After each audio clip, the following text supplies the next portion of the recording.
രാത്രി 9 മണിയോടെയാണ് ജ്വല്ലറി അടച്ച് MK ജ്വല്ലറിയുടെ ഉടമ യൂസുഫും സഹോദരൻ ഷാനവാസും സ്കൂട്ടറിൽ വീട്ടിലേക്ക് പോകുന്നത്. വീട്ടിലേക്ക് എത്തുന്നതിന് ഏതാനും മിനിറ്റുകൾക്ക് മുമ്പാണ് ഈ കാറിലെത്തിയ സംഘം, അതായത് കാറിലെത്തിയ 4 അംഗ സംഘം, ഒരാൾ വാഹനം ഓടിക്കുന്നു, കാറിൽ മറ്റ് 3 പേരുണ്ടായിരുന്നു എന്നാണ് പറയുന്നത്. ഈ 3 പേർ ഈ സ്കൂട്ടറിൽ ഇടിക്കുകയും സ്കൂട്ടർ മറിച്ചിടുകയും ചെയ്തു. പിന്നാലെ 4 പേരിൽ ഡ്രൈവർ ഒഴികെ ബാക്കി 3 പേർ പുറത്തേക്ക് ഇറങ്ങി വന്ന് മുളക് സ്പ്രേ അടിക്കുകയാണ് ഉണ്ടായത്. അതിന് പിന്നാലെ ഒരു ബാഗ് യൂസുഫിന്റെ കയ്യിലാണ്, അത് പിടിച്ചു വാങ്ങുകയും മറ്റൊരു ബാഗ് ഉണ്ടായിരുന്നത് സ്കൂട്ടിയുടെ അകത്താണ്, അതും എടുത്താണ്. അങ്ങനെയാണ് 3.5 കിലോ സ്വർണം ഇവർ കവർന്നത്. ഈ അക്രമം നടത്തിയ 3 പേരും മുഖംമൂടി ധരിച്ചിരുന്നു. കുറച്ചു നേരമായി, അതായത് കട അടച്ചു വരുന്നതിന് പിന്നാലെ തന്നെ ഈ ഭാഗത്തേക്ക് ഈ വാഹനം ഇവരെ പിന്തുടർന്നിട്ടുണ്ടായിരുന്നു. അങ്ങനെ ഒരു കാർ പിറകിലുള്ളത് ഈ സ്കൂട്ടർ യാത്രക്കാരായ യൂസുഫിനും അതുപോലെ തന്നെ ഷാനവാസിനും അറിയാമായിരുന്നു. പക്ഷെ അത് തങ്ങളെ ആക്രമിക്കാൻ വരുന്നതാണെന്ന് അറിയില്ല. പക്ഷെ കൃത്യമായ ആസൂത്രണത്തോടെയാണ് ഇവർ ഈ മോഷണം നടപ്പിലാക്കിയത്.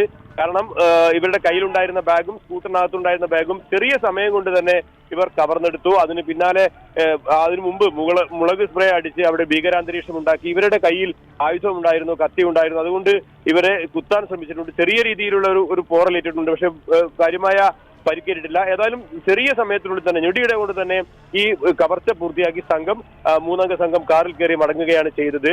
ഇവരെ കുറച്ച് ദിവസങ്ങളായി സ്വാഭാവികമായും ആസൂത്രണം ചെയ്ത്, അല്ലെങ്കിൽ ഇവർ വരുന്ന വഴിയും അതുപോലെ തന്നെ വീട്ടിലേക്ക് സ്ഥിരമായി ഇങ്ങനെ കടയടച്ച് സ്വർണം കൊണ്ടുവരുന്നുണ്ട് എന്ന് മനസ്സിലാക്കിയ ആസൂത്രണമൊക്കെ ഇതിന്റെ പിന്നിലുണ്ട് എന്ന് പോലീസിന് വ്യക്തമായിട്ടുണ്ട്. പോലീസ് വിശദമായ അന്വേഷണത്തിലേക്ക് കടന്നിട്ടുണ്ട്. പരിക്കേറ്റ 2 പേരുടെയും നില സാരമുള്ളതല്ല. പക്ഷേ 3.5 കിലോയുടെ സ്വർണം കവർന്നിട്ടുണ്ട്, കോടിക്കണക്കിന് രൂപയുടെ സ്വർണം കവർന്നിട്ടുണ്ട്. അതാണ് പ്രശാന്ത്, 3.5 കിലോ സ്വർണമാണ്. ഇവരിത് വീട്ടിലേക്ക് ഈ ജ്വല്ലറി അടച്ച് ഇത് കൊണ്ടുവരേണ്ട സാഹചര്യം എന്താണെന്നാണ് മനസ്സിലാക്കുന്നത്. ഒപ്പം തീർച്ചയായിട്ടും ഇവരെ അറിയാവുന്ന, അല്ലെങ്കിൽ ഇവർ ഇങ്ങനെ കൊണ്ടുവരാറുണ്ടെന്ന് അറിയാവുന്ന, കൃത്യമായി ഇതേക്കുറിച്ചൊക്കെ ഒരു ധാരണയുള്ള ആൾക്കാരായിരിക്കും ഇതിന് പിന്നിലുള്ളതെന്നുള്ളത് നമുക്കൊരു സാധാരണ യുക്തി വെച്ചിപ്പോൾ ഒന്ന് സംശയിക്കാവുന്ന കാര്യമാണ്. പോലീസിന് അങ്ങനെ എന്തെങ്കിലും സംശയമുണ്ടോ?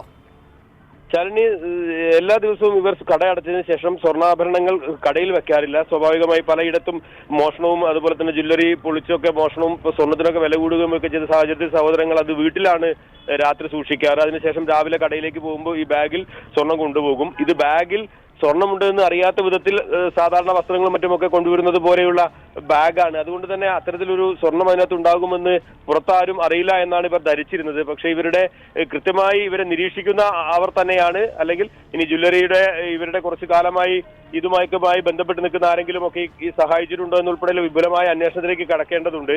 ഏതായാലും കൃത്യമായ ആസൂത്രണം ഇതിനകത്ത് ഉണ്ടായിട്ടുണ്ട്. ഇവരെ വാഹനം ഇടിച്ച് വീഴ്ത്തുകയും ചെറിയ സമയം കൊണ്ട് തന്നെ ഈ 2 ബാഗുകളും കൈക്കലാക്കുകയും അതുപോലെ തന്നെ മിന്നൽ വേഗത്തിൽ സംഘം രക്ഷപ്പെടുകയും ചെയ്തിട്ടുണ്ട്. ഈ സമാന രീതിയിൽ സ്വർണം തട്ടിപ്പുമായി ബന്ധപ്പെട്ട മറ്റ് മുമ്പുള്ള പ്രതികളിലേക്കും ഉൾപ്പെടെയുള്ള കാര്യങ്ങൾ വിശദമായി പോലീസ് അന്വേഷണം തുടങ്ങിയിട്ടുണ്ട്. പ്രശാന്ത്.